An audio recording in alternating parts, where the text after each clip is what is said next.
Physical properties of minerals. Let us define what is minerals. Minerals are the building blocks of rocks. Minerals are naturally occurring, solid, inorganic substances. Geologists define a mineral as a naturally occurring, inorganic solid, crystalline substance which has a fixed structure and a chemical composition which is either fixed or which may vary within certain defined limits.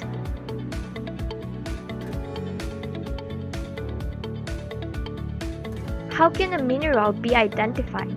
Geologists working in the field, however, don't usually have access to the sophisticated laboratory techniques needed to determine these properties.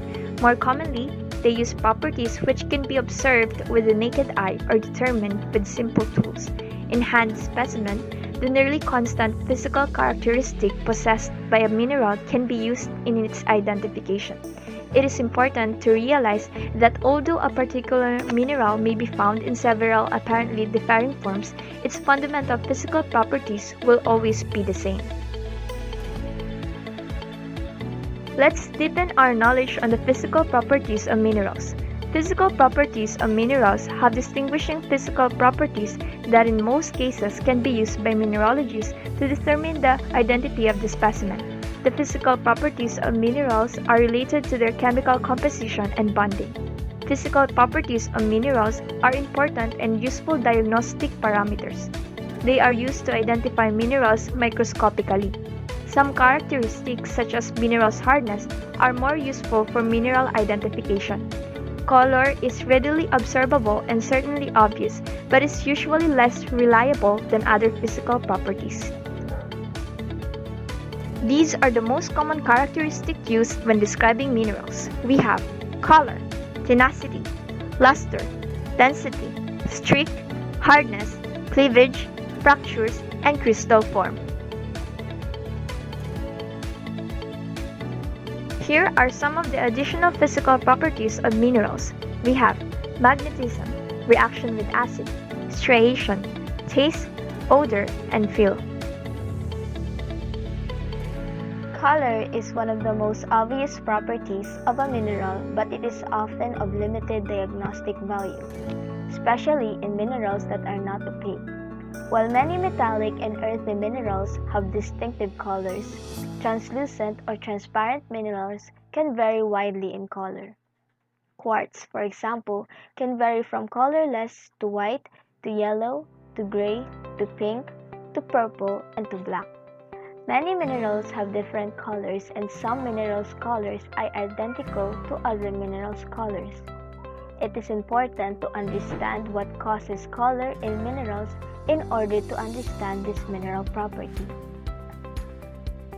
Here are some of the list of coloring elements and the color they produce in at least one mineral. Cobalt produces the violet-red color in erythrite, or the cobalt arsenic sulfide. Chromium produces the color orange-red color of crocoite, or the lead chromate.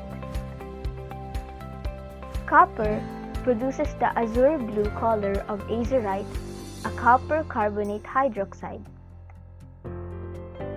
Iron produces the red color of limonite, a hydrated iron oxide hydroxide. Manganese produces the pink color of rhodochrosite, a manganese carbonate. Nickel produces the green color of anavergite, a hydrated nickel arsenate. Uranium produces the yellow color of zipite, a hydrated potassium uranyl sulfide hydroxide. Vanadium produces the red-orange color of vanadinite, a lead vanadate chloride. Tenacity is the characteristic that describes how the particles of a mineral hold together or resist separation. Tenacity describes the reaction of a mineral to stresses such as crushing, bending, breaking, or tearing. Certain minerals react differently to each type of stress. Since tenacity is composed of several reactions to various stresses, It is possible for a mineral to have more than one type of tenacity. There are different forms of tenacity: brittle, ductile, malleable, ductile, flexible but inelastic, flexible and elastic. Luster describes the reflection of light of a mineral surface. It is not the same thing as color, so it is crucial to distinguish luster from color. One simple way to classify luster is based on whether the mineral is metallic or non-metallic. Minerals that are opaque and shiny, such as pyrite, have a metallic luster, and minerals such as quartz have a non-metallic luster.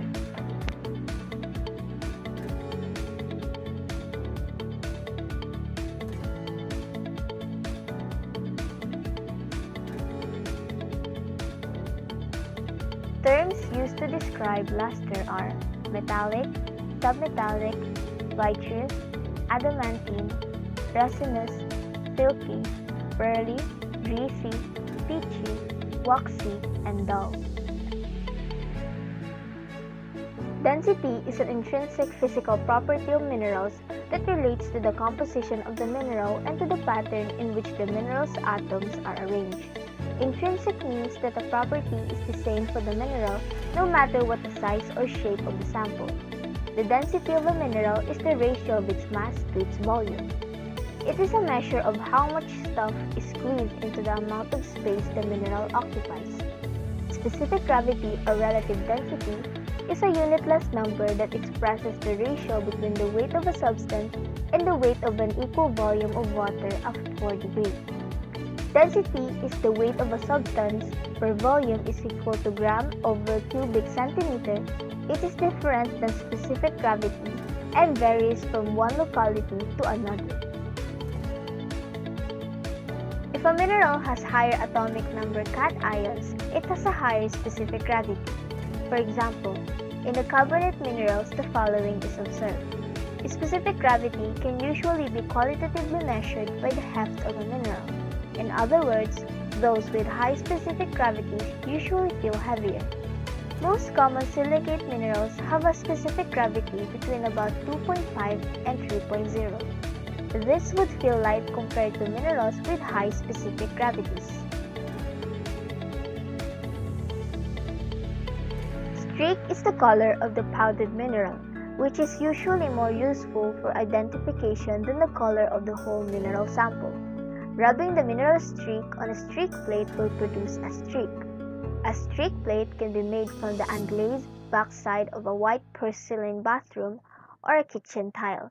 Some minerals won't streak because they are harder than the streak plate.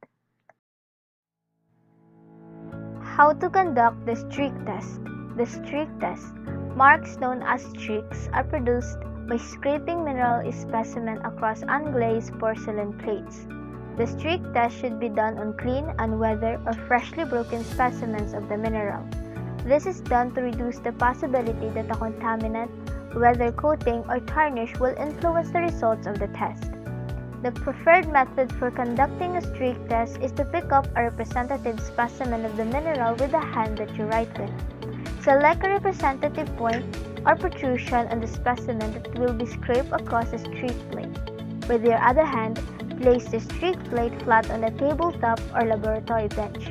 Then, while holding the streak plate flat and firmly in place on the tabletop, place the point of the specimen firmly against the streak plate, and while maintaining firm pressure, drag the specimen across the plate. Now examine the streak to determine its color and to confirm that it is a powder instead of grains, splinter, or broken pieces. Hardness is measured by the resistance which a smooth surface offers to abrasion. The degree of hardness is determined by observing the comparative ease or difficulty which one mineral is scratched by another. Here are the examples of the standard hardness scale. Cleavage is the tendency of a mineral to break along certain planes to make smooth surfaces. A mineral that naturally breaks into perfectly flat surface is exhibiting cleavage. Not all minerals have cleavage. A cleavage represents a direction of weakness in the crystal lattice.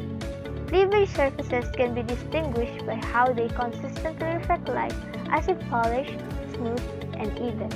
The cleavage properties of a mineral are described in the terms of the number of cleavages, if more than one cleavage, and the angles between the cleavages. The number of cleavages is the number of directions in which the mineral cleaves. A mineral may exhibit 100 cleavage surfaces parallel to each other. Being related to the atomic structure of the mineral, cleavage may be in several directions and depending on the force of cohesion.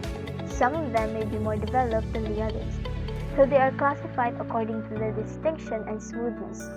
Parting, obtained when the mineral is subjected to external force. The mineral breaks along planes of structural weakness.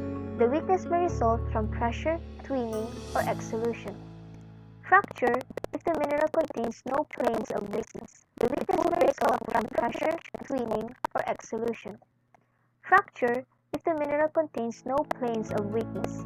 It will break along random directions called fracture. Fracture is a break in a mineral that is not along a cleavage plane.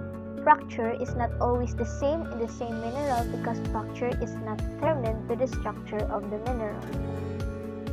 Kinds of fractures: conchoidal, subconchoidal, uneven, jagged, splintery, and earthy. Crystal form refers to the geometric shape of mineral crystals. Crystal form is caused by the symmetrical, three-dimensional arrangement of atoms inside the mineral. Not all minerals form perfect visible crystal shapes. Some crystals are too small to see. Minerals composed of such tiny crystals are called cryptocrystalline. Other crystals may grow into tightly crowded masses so that the individual crystal faces cannot form. Crystal growth results from a slow change of state from liquid or gas to solid. Some minerals are attracted to a hand magnet. To test a mineral for magnetism, just put the magnet and mineral together and see if they are attracted. Magnetite is the only common mineral that is always strongly magnetic. Response to a magnetic field includes diamagnetic with no attraction or repulsion, paramagnetic, weak attraction or not, ferromagnetic with strong attraction and permanent. Some minerals, especially carbonate minerals, react visibly with acid. Usually, a dilute hydrochloric acid is used. Carbonate minerals, including calcite and dolomite, are the most common minerals that react to acid. Calcite, for example, fizzes when dilute hydrochloric acid is applied to it. An important physical property of calcite is that it fizzes on contact with dilute hydrochloric acid.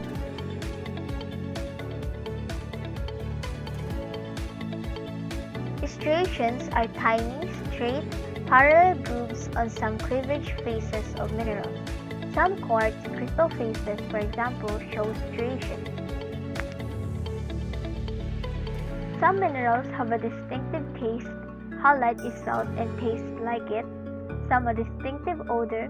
The powder of some sulfide minerals such as sphalerite, a zinc sulfide, smells like rotten eggs, and some a distinctive feel. Talc feels slippery.